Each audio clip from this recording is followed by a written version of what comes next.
What is going on, everybody? Welcome back to another episode. We are talking about the 2022 NFL Draft, and we are talking about the AFC South. So the idea of this video is this, okay?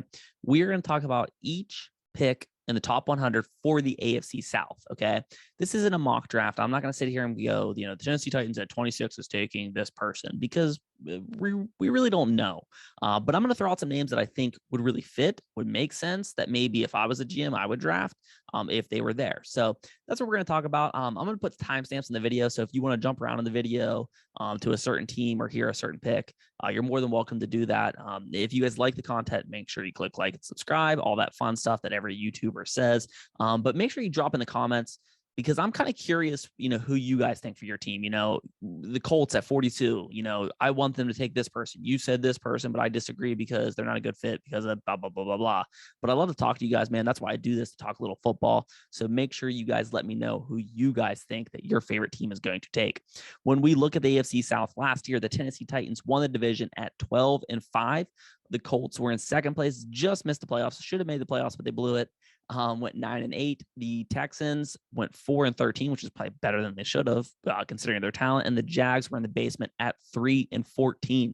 So if we go from worst to first, we're going to start off with the Jacksonville Jaguars, who have the number 1 overall pick. And I think the guy's Aiden Hutchinson. He's safe, but I don't mean that in a negative way. He's going to be a guy who's going to be a Pro Bowler for a bunch of years. That's just exactly what he is. We look at Jadeveon Clowney when he was coming out, like you saw maybe that, some flaws within his game, right? Aiden Hutchinson, like he has a higher floor, but definitely a lower ceiling than somebody like a Jadeveon Clowney or a Nick Bosa or something to that, effect. But when we look at the Jaguars, to kind of jump backwards a little bit, their needs are corner, safety, guard, tackle, linebacker. So maybe Hutchinson's not necessarily a super big need, but he's a guy where he's probably the best player in this year's draft. So you got to take him at 1. At 33, I think a guy who, when mock drafts and big boards first started to come out, they had him as a top 10 guy. Almost everything. Number 1 linebacker was Nakobe Dean. But he's a guy that I think might slide out of the first round. But I don't know if he's deserving to slide out of the first round. He's an electrifying player. He's really fun to watch. Love his attitude.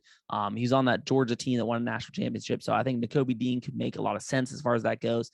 Andrew Booth Jr., who I think it's a little high for him. I'd rather have a Daxton Hill, I think. I think those are some picks that would really make a lot of sense for the Jacksonville Jaguars' needs. Their next pick is 65. This one, I could see a Troy Anderson, getting some more linebacker help, Dylan Parham, big guard, Tyler Smith, a tackle who is starting to slide up some boards, man. He's starting to kind of catch a little traction here. So I think he makes sense at 65. And at 70, kind of, that same realm. Any of those guys I think would work. A Quay Walker, pretty fun linebacker to watch from Georgia. I think he would make some sense for the Jags. Okay, when we look at the Texans, they're in a tough situation. They have a lot of draft capital, which is great. But I think for them, their needs are everything.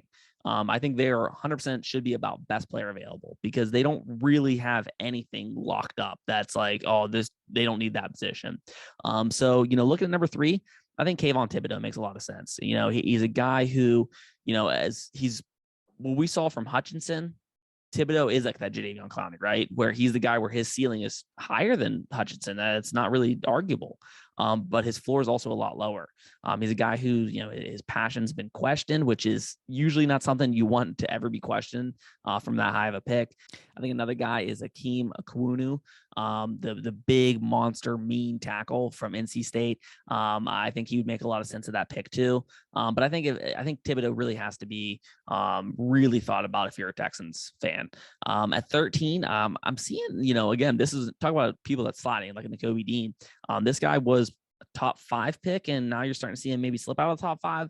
I don't think he's going to be there at 13, but I think a Kyle Hamilton, if he's there, would be really fun if you're a Texans fan. If you somehow come away from the 3 and 13th pick with Thibodeaux and Hamilton, that's a pretty good pool.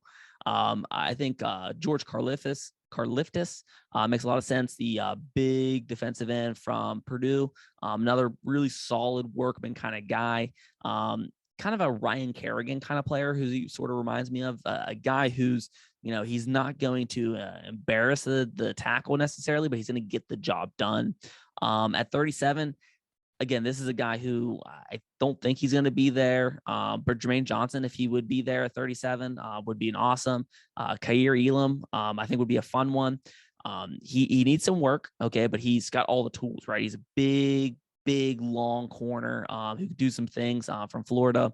At 68, Troy Anderson, Jalen Tolbert, who a really small school guy. You always have the question, what was his competition like? The same stuff they're saying about Malik Willis.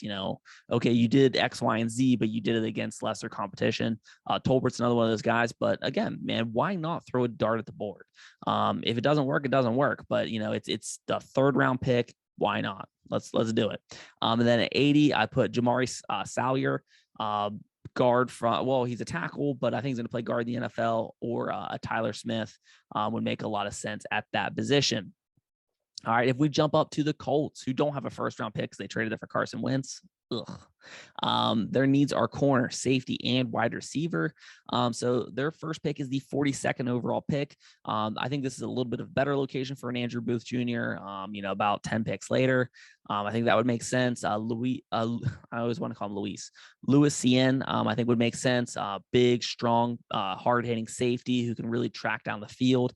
Or a Daxton Hill if he would be there at that location.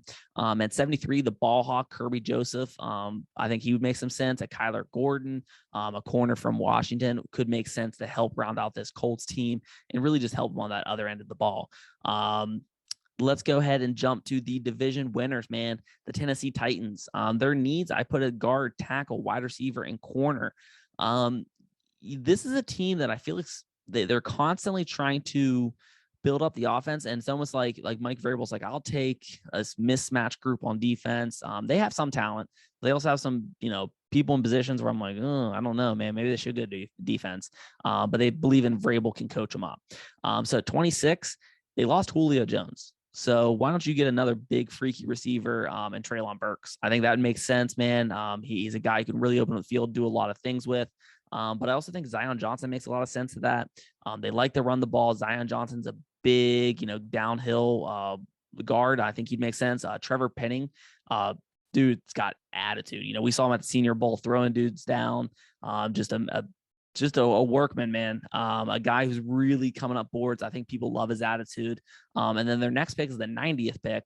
And that's their last pick within the top 100. And I think a David Bell could be a location for him. Once upon a time, before he didn't test very well, was a guy who, people had as a really, good 2nd round receiver. I've heard some people talk about him as, being within that mix of that top 5 receivers, but I think he'd make sense. And a Wan'Dale Robinson, who actually was one of the best receivers in this year's draft, getting off of press coverage. So I think he can make a lot of sense coming from Kentucky, but I think they're going to really try to load up that offense and really put some points up to take a little bit of pressure off this defense and let guys like Bud Dupree and Simmons really just pin their ears back and get after that quarterback if they can get that lead. And then we know if they have that lead, Derrick Henry is going to do Derrick Henry type things. So this AFC South, it's going to be interesting, man, because you have 2 teams in the Texans and Jags who are on the up and up, man. They're young teams who are hungry, just looking to, cut their teeth. Then you have the Titans and Colts who are, veteran teams who are usually at the top of that division. Can the Colts finally get over that hump? And, can the Titans, can Derrick Henry still have, that 300 carry season without breaking down like he did last year? That's to be seen, man. But, if you guys like the episode, please click like and subscribe. Help support the show, man. I appreciate you guys. We just hit 2,000 subscribers. So that's awesome, man. I appreciate everything you guys do for me. And make sure you click like and subscribe, comment, blah, blah, blah, blah, blah. I appreciate you guys, and I will see you next time.